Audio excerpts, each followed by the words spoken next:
In today's video, I'll show you how to change the time zone in Acuity Scheduling step by step.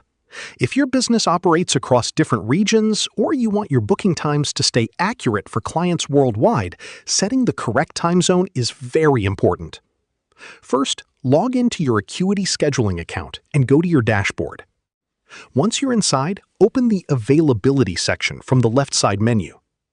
Now click on Global Scheduling Limits. This is where your core scheduling rules, including time zone settings, are managed. Scroll down until you find the Time Zone option.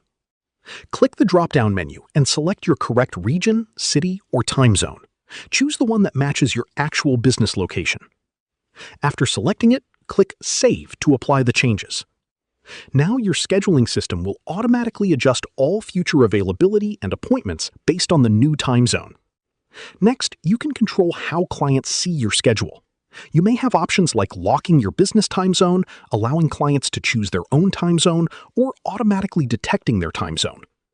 If you choose automatic detection, Acuity will show appointment times based on the client's local time, which helps reduce confusion for international bookings. If you manage multiple calendars or staff members, you may also need to update time zones individually. Go to Business Settings, then Calendars or Staff. Select each calendar and adjust the time zone if needed. Once everything is configured, save your settings again and double-check your availability. Before finishing, test your booking page to confirm that times are displaying correctly in both your time zone and the client's time zone view. And that's it. You've successfully changed the time zone in Acuity Scheduling and synchronized your booking system properly.